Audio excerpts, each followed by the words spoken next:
John, I want you to talk about those two issues I mentioned, teacher pay and budgets, but I also want you to offer some perspective on how what you're hearing from Heath and what you know of North Carolina dovetails with what's going on elsewhere. So money is always a big issue in education, primarily because it is how we pay people and bring intellectual talent to the table. But the bigger issue, I think, in higher education, as opposed to teacher pay, is really student debt. And how we're going to support access to higher education for our students across the board in a variety of different populations without dramatically changing somebody's ability to have a welfare life in an employed situation moving forward. So student debt this year will crest $1 trillion in this country. It's one of those kind of scary benchmarks that you take a look at. I think that what has been driving the conversation in higher ed in regards to money has been this increasing debt load, and the economy since 2008 really has also driven kind of a lot of people to struggle to find jobs or to find better jobs. Education has always been the portal, higher education has always been the portal to the middle class for people who haven't had the pleasure of being in the middle class. But increasingly, I think this most recent recession and the mounting student debt and the pressure on public budgets have all really kind of stimulated a conversation, and you hear it out of the Governor McCrory's comments yesterday around funding formulas for higher education. And it really begs the question of accountability, and is this education actually going to be worthwhile, and does it actually lead to viable employment? And there's a pretty healthy conversation right now about the value proposition of higher education. Is it worth borrowing $40,000, $50,000, $60,000 for your undergraduate education, and will there be a payoff at the end of that? And the payoff obviously isn't a job. So there's a direct correlation here between your education, regardless of the discipline, and your ability to go out into the workplace and find gainful employment. One of the things that Northeastern has done as a national leader in our space has been our co-op program. We've led the country for the last 4 years now in job placement for our graduates. And it is directly tied back to our cooperative education model, where our students, over the course of their undergraduate, whether they are in the social sciences, in the humanities, or whether they're in engineering or in health sciences, all will spend considerable amount of their time out in the workforce for 6-month periods, 2, 3 co-ops during their undergraduate career. And so by the time they graduate, they don't only have an intuitive understanding of what it takes to be out in the workforce, but they also bring that back into the classroom. So, and you're starting to see co-op and internships becoming much more pervasive in higher ed. So it isn't that higher ed isn't responding to the price pressures that exists in public funding, but it is a very complicated scenario. You do need to still educate a population across a broad swath. You can't just focus on engineering or health sciences, because our economy needs the creative arts as much as it needs the science community. So it isn't about segregating high-yield, high-performing degree programs, but really figuring out the right mix for the general population. And you know, that communication that goes back and forth between our students and the corporate community through co-op really informs us a great deal. And it is more of the conversation that Heath has modeled with the K through 12 having a conversation with the larger community, whereas higher ed has to go out and have a conversation with a larger business and employment community. And you know, we're seeing a lot of signs that I'm very hopeful on of that happening. The other big cost factor really is technology and how we leverage education and different modes of education. There's been an awful lot in the press recently about MOOCs and that open access of education. And the business model still isn't there to sustain that activity.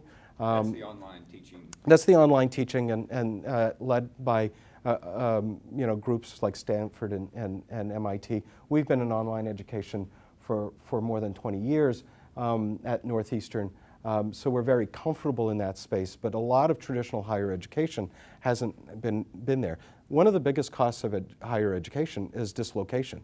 When a student has to quit their job, relocate to another community, and work and go without work for 2 years while they do a master's program, on a traditional campus, if you can provide that education in an online environment where they don't have to dislocate, sell their home, or if they don't have to relocate or quit their job, that's a huge cost savings to that student, even though the cost of the education doesn't change very much.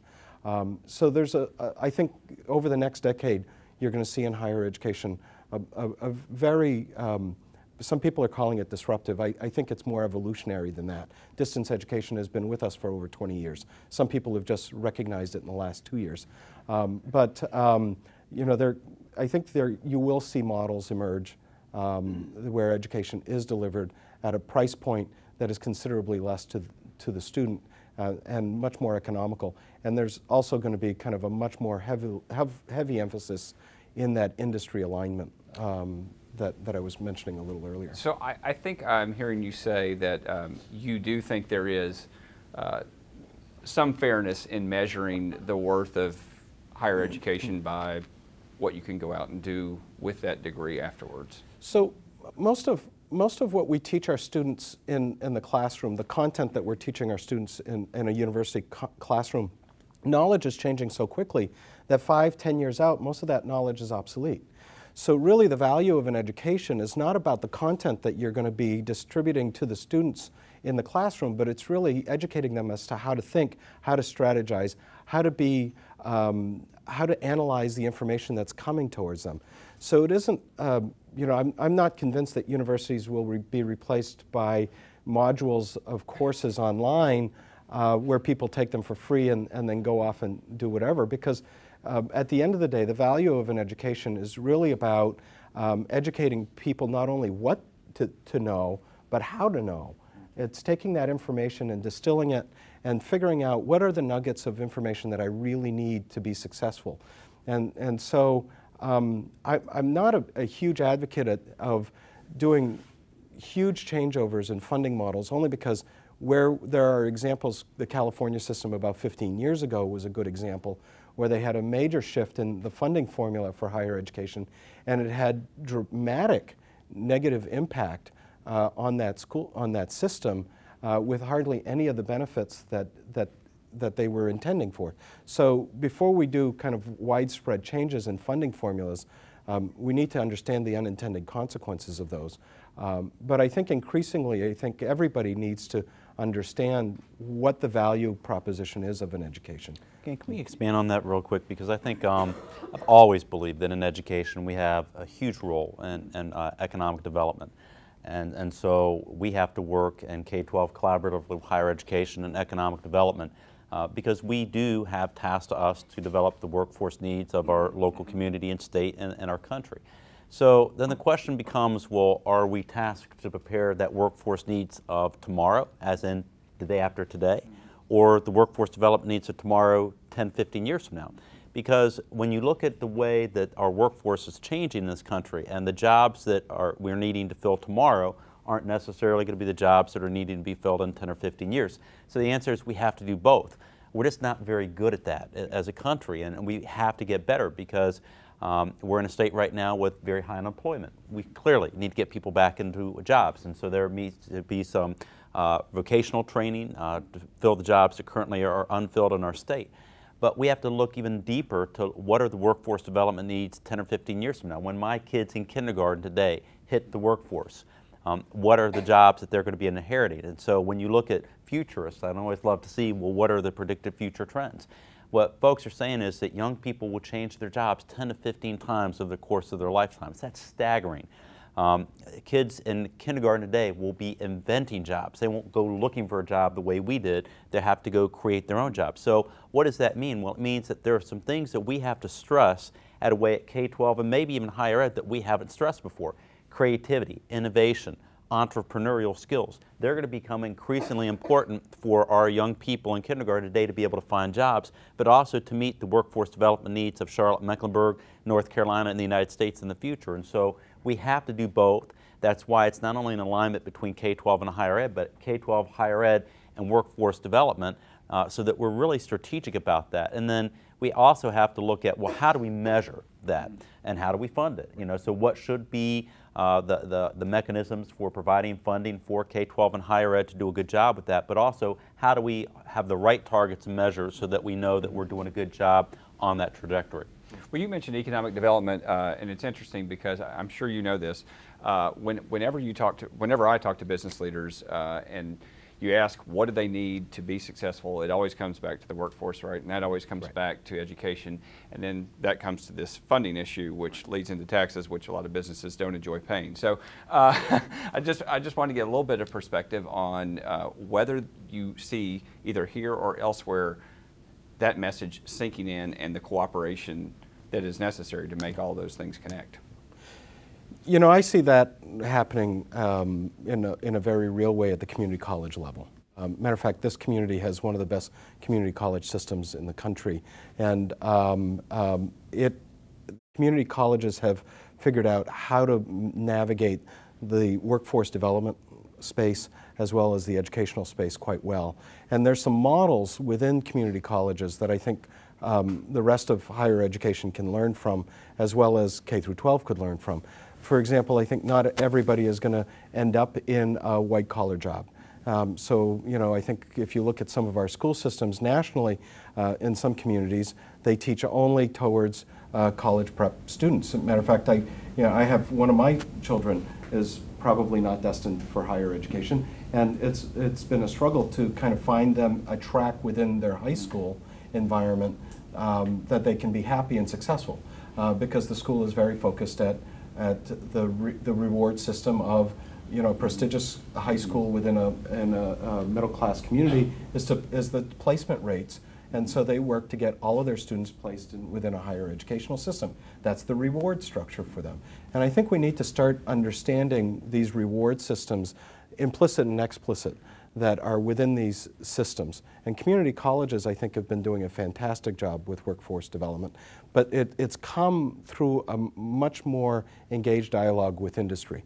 And I'm beginning to see, not only at Northeastern, where it's been part of the culture for quite some time, but I'm seeing it happening at all levels of higher education, where there's a much deeper understanding that what we do with our students in class really has to be informed by what they will be doing in the future, and making them successful, making our students successful. And so. I'm glad you mentioned that, because I want to ask you one final question, and I'm going to open it up because I have a feeling there are a lot of questions in the audience. But there was an economist from Wells Fargo recently who was speaking in town, and he addressed that issue you're talking about, which is almost every high school principal in every town in America stands up at graduation day and says we had 82% that are going to a four-year institution, and that's sort of the marker of whether things are working. Do we need to change that perspective? It gets back to what I said before. You know, what's the accountability to show that we are going to be successful on things we've been tasked to do? There has been a huge emphasis. Everybody throws out two of the most overused words in education today are college and career ready. We've probably got a better definition for what college ready means. I don't really believe that we've teased out career readiness, and what does that mean, and what careers, and what shows that we're doing a good job with that. You know, one of the things I think it absolutely is the right conversation. I do worry about what the implications of that conversation are, because the reality in our country for a long time, we've had a very tracked system. You know, it starts off in elementary school. You've got the golden eagles, you've got the sparrows, and you got the buzzards, except we never call them but there's tracks of kids that come in behind, and they stay behind, they never get caught up. And then so you, by the virtue of what track you find yourself in, all the way back in elementary school, we can say that, you know, you might graduate, but you're never going to have an opportunity to go to college. You might graduate, but you're never going to have access to a high-end job. Now, for a while, maybe our country had the economy that could support that much of a workforce, but the reality is our workforce development, if you have a job that's easily duplicable, then it's going to be outsourced or it's going to be replaced by technology. So the jobs that used to be readily available for many of our students are going to disappear. So we're really increasingly going to have to respond to every student needs a diploma. Every student changing jobs 10 to 12 times is going to need some sort of probably post-secondary education, whether it's regularly in the college or part of their training in the jobs that they're going to have. And we've got to be very intentional about making sure that destiny and demography are not one and the same. I don't want a student's zip code to determine who's going to have access to higher education and who's going to get the vocational training. We have to be better than that. And there are some truths that we have to put on the table. There are some conversations we have to have. And they span many areas. I just, in terms of the last question you asked, you know, I get told all the time to run my school district like a business. Well, there's some aspects of that I think we can be more efficient. I think we can put in better process systems. I get that. But you know, I can't do one of the fundamental things a CEO of any business in town can do. Because one of the most important decisions you make as a business leader is the hours of operation. It's huge. When am I open? When am I closed? How do I best serve the needs of my customers? I know right now in Charlotte-Mecklenburg, over 50% of my primary customers, my students, come to us in poverty. The research is astoundingly clear that the loss of learning that they receive in the summer dramatically impacts them. They start behind and they never catch up because every time they get close, they take 3 months off where there's no learning, and then they come right back to school behind again. So simply by changing our hours, we could dramatically change the educational fortunes of many of our children. I don't have that ability at the majority of my schools. Now, our state legislature gave us that flexibility with our 9 Project Lift schools. We're very appreciative of that. But again, you know, setting the hours of operation, I can't do. Now, why? Because there are business industries in North Carolina that are worried about the impact of that on their industries. So when you sit at the table and say, don't increase our taxes, but then also don't let the school district use the resources that they have by doing something as simple as changing the calendar, that's not the kind of conversation we need to have. Let's sit at the table. And I need people to stand up and say, yes, Mr. Superintendent, I'm telling you, you can't change your hours of operation at schools. You may want to do it because it's going to negatively impact these industries. But we never talk about it, but everybody knows it's out there. Why aren't we talking about it? Why can't we have that kind of conversation? It will make us a better community. It will make us a better state. So I'm all about, you know, I'm not one of those people who says it's always about more resources. It's how we use resources, but it's allowing us as much flexibility as we can to use those resources wisely on behalf of students. That answer brought to you by the North Carolina Tourism Lobby. And I'm a big fan. I was coming down. My first foray into North Carolina was vacationing at the Outer Banks. It's a beautiful area. But he now goes to Kiawah Island every. No, I'm kidding. Yeah. So let's open it up to questions. I have a feeling this topic usually brings some questions. Yes, sir. Dr. Heath, I wanted to ask about the recent articles in the Observer about Dr. Singleton, given the Brown decision in the 50s, the Spivey decision locally in the 70s, and the Leandro series of decisions in the 90s. Would you care to comment on the articles, the last article's assertion that white teachers don't like to discuss racism? You know, what I find fascinating is, you know, I've been very open since I came to Charlotte-Meck and in my listening and learning tour that we are going to have to find ways as a school district to address issues of race and expectations. I think as a country, it's unfortunate that that's a topic that we tend to take a pass on in many, many different areas. We can't take a pass on that conversation in our school district because we are a majority-minority school district. And so we can't thoughtfully, as intellectual leaders in our industry, have a conversation about race and expectation. Then how do we have a simple conversation about how to close an achievement gap that clearly is delineated by race? So I think what we're trying to do is to figure out what's the appropriate way to, first of all, have a framework to have those difficult conversations so that they're not conversations to say we had the conversation, but that will lead to better outcomes for students. Ultimately, we want to have an opportunity to assess the cultural proficiency of our school district in every classroom and every school in our entire district to make sure that we're not doing things unintentionally that cause students not to learn at their highest levels. As a teacher in my early career, the quote-unquote diversity training that I was taught was to be colorblind. Well, that's, I mean, really, when you look at that, how silly is that? So, you know, what I find interesting is our local paper wants to do a story about a plan that we haven't even fleshed out yet. And then, of course, what people, the minute you have that topic on the table, people go to the extremes, where the lack of knowledge causes fear, distrust. So even the discussion of having the discussion causes angst and animosity. There has been no conversation about our teachers not wanting to do a great job with all students. I've been in so many of our classrooms. I think our teachers are doing a good job. They want to do a good job, but ultimately what we're talking about in Charlotte-Mecklenburg is having training around better instructional outcomes for students. So it's not wanting to lead a conversation about race in this area. It's about having a school district that is committed to having cultural proficiency as a hallmark to make sure that the differences of our students are celebrated, not attribution theories of deficits. So it's important that we do it well, it's important that we do it right, whoever we bring in. And what I think is bringing in folks that have expertise in this field, also working locally with leaders who have done great work in the Charlotte-Mecklenburg area. Bringing those individuals together will help us be a better school district. But I simply, as the leader, I can't see something that's that big a need and stay away from it because it's controversial. You know, it may not be the smartest thing in the world, but I don't ever try to be the smartest person in the room. I just, you know, I believe in we have to lead with our core values and beliefs, and we can't say every child, every day for a better tomorrow if we're not going to address outcomes and barriers that we're putting into place sometimes that cause every child in our school district not to have a better tomorrow. I think the real takeaway is he wants you to go to charlottebusinessjournal.com and subscribe now. Who else? Yes.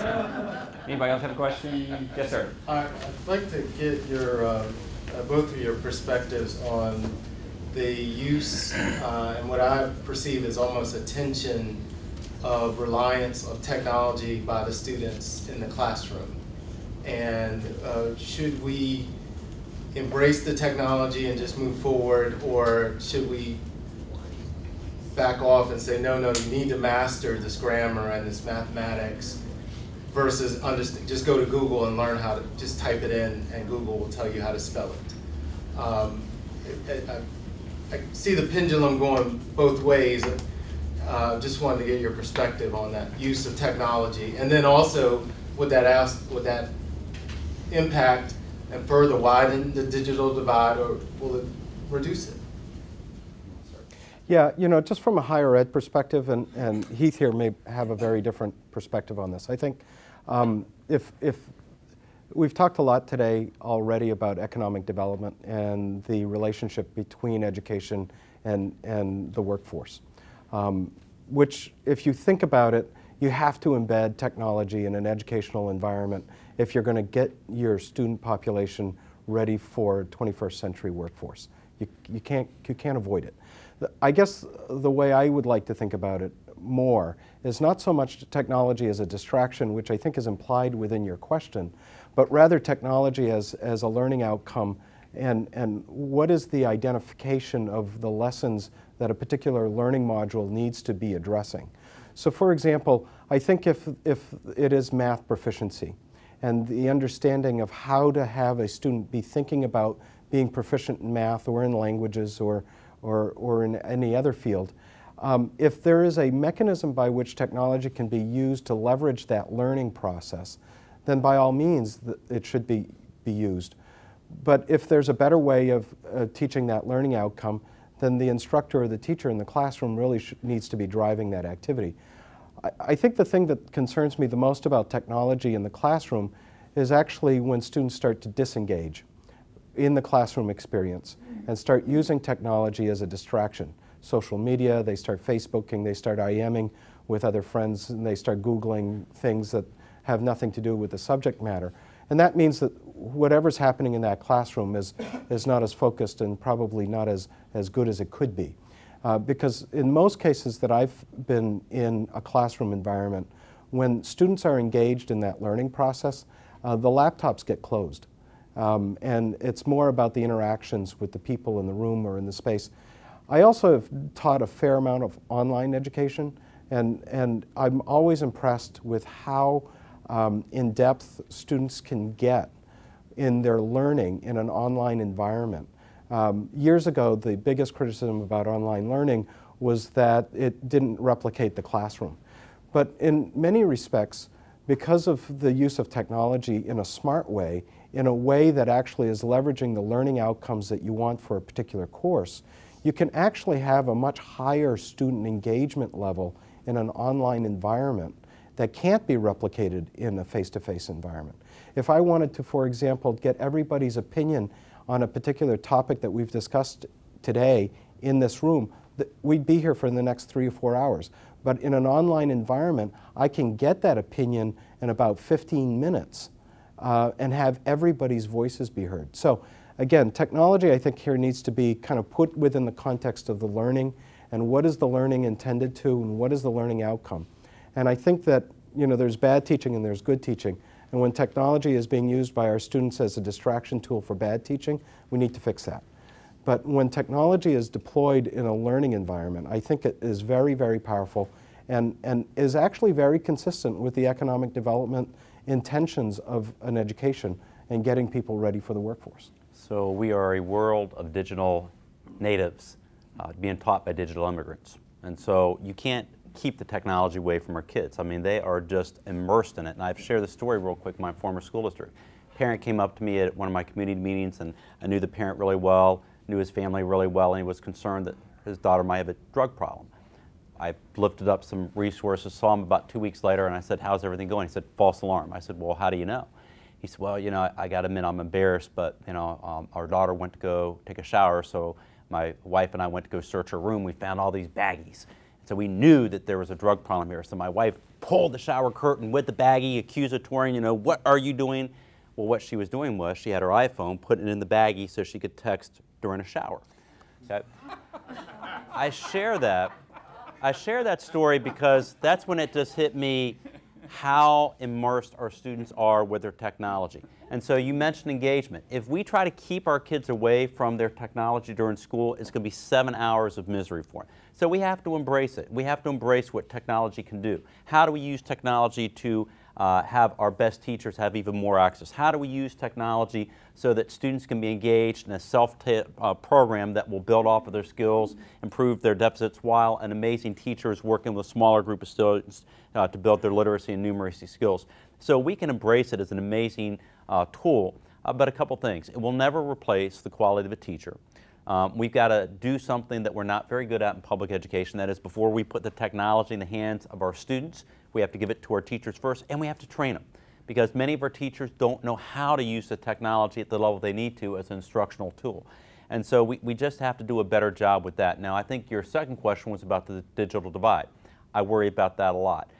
Even if we get every one of our schools, and that's our goal in Charlotte-Mecklenburg, by this time next year, every single one of our schools will have the infrastructure to have a BYOT, an emphasis on T, bring your own technology to school. We're still going to have students who don't have that technology, or even worse, don't have it when they go home to have the ability to access the internet. So as a community, this does become a huge community issue. I believe it's an economic development issue too. Again, we're preparing kids for jobs that they're going to have to be conversant with technology. So can we as a Charlotte-Mecklenburg community come together to say, how do we ensure that our community doesn't have a digital divide? And I've really tried to engage a lot of our local lawmakers about ways that we need to think about that.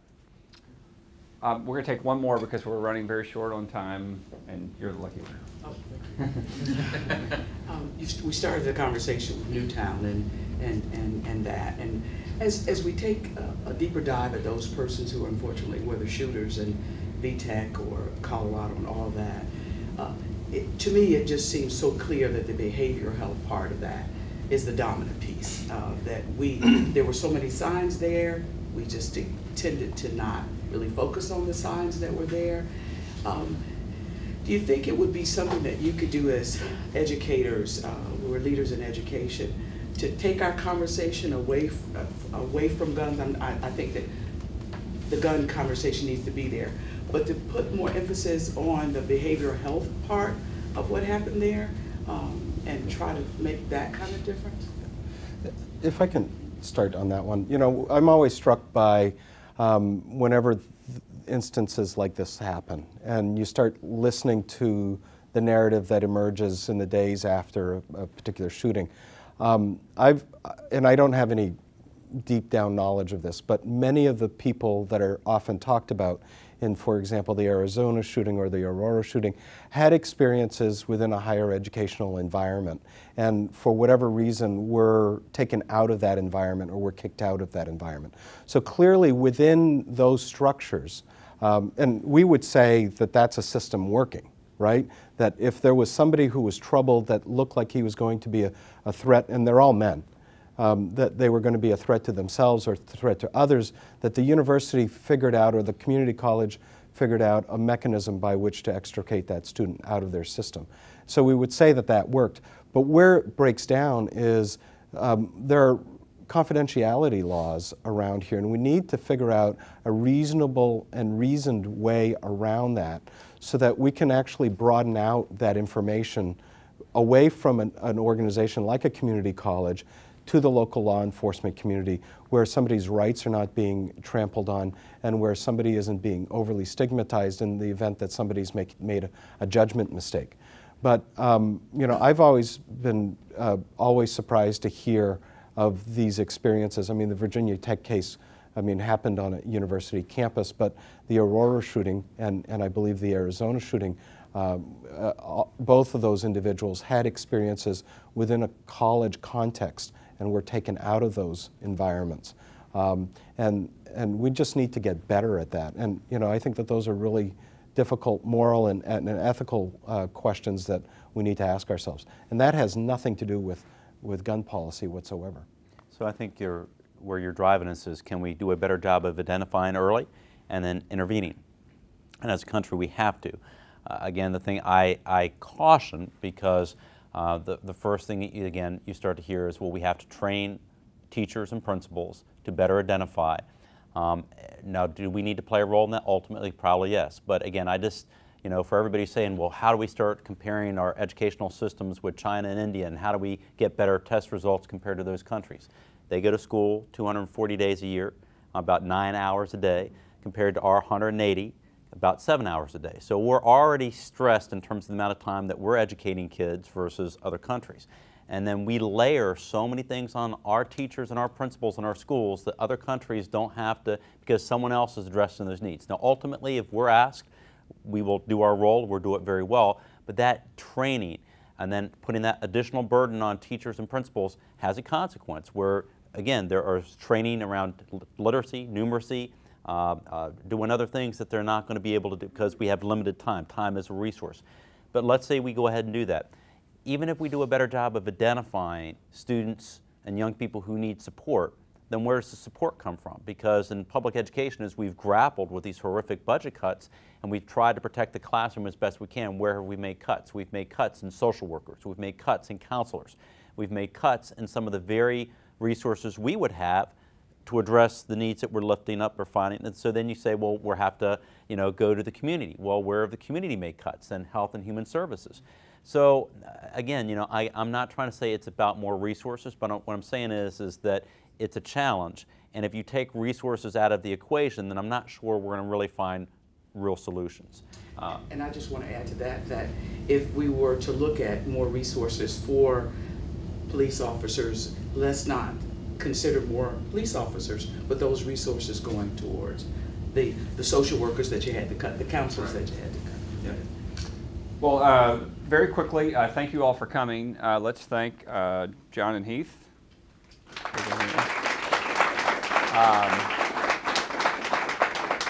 If you remember nothing else from this, try not to text and shower. And with that, I will turn it over to Cheryl. Thank you. You know, I think one of the neat things about doing this series is that we expect these to be really engaging and thoughtful conversations, and I think you'll agree with me that we saw that here today as well. What is unique about this program, and I think from a fellow educator standpoint, we know that people who go into education don't go into it for the financial rewards. There's really an intrinsic passion about making a difference in communities, and I think we've seen that in both Heath and John here today. Doing what they love, very passionate about it, but a very authentic conversation. So I hope you'll join me in extending our appreciation for your authentic conversation. John, normally as a university employee, you don't get a gift. However, you do get one when you come to Charlotte and you participate in these. So these are a token of our appreciation. Colors, by the way. Imagine those colors. A very nice globe to kind of symbolize our Local Leaders Global Impact series. If I can indulge you in just two more things. One is that since I have you all captive in this room, I want to ask you to become ambassadors for me for a moment. And so that is it out on the bar where the food is. First, eat it, because if you don't, I have to box it and get rid of it some other way. So please take some food as you leave. But we have 2 flyers out there, and I'd like you to ask for your help in extending the word on these. This is a commitment from the university to give to educators who we know don't make a lot of money and try and make it easier on them. So the generosity of Johns College, the College of Professional Studies, has a McFarland Scholarship, which is solely for educators in CMS, teachers, administrators, and staff, full-time or part-time. It's a $10,000 scholarship toward a Master of Education degree. And we have 20 of those available. We have not awarded all 20 of those. So we all know you know people who work in Heath's organization. Heath's been great about getting the word out, but we know that word of mouth comes through friends. So please pick up a McFarland Scholarship if you would, please. And if you know a CMS educator who might qualify, please ask them to contact us for that. And then the second one is a graduate education scholarship for any public educator across the state of North Carolina. Again, the generosity of Johns College. We know public educators don't make a lot of money, and so it's not $10,000, but it's a significant, about $2,500 scholarship. Extends to any of our colleagues in the UNC system, NC State, and public educators who are working in K-12. So if you would help us get that word out, we would very much appreciate it. Last, I'd just like to make recognition, you know, it takes a village to educate, and we have a former school board chair in the room, Eric Davis, in the back. Eric, thank you for joining us today. We really appreciate you being here. And for all of you who support education from K-12 through PhD, we thank you for your support.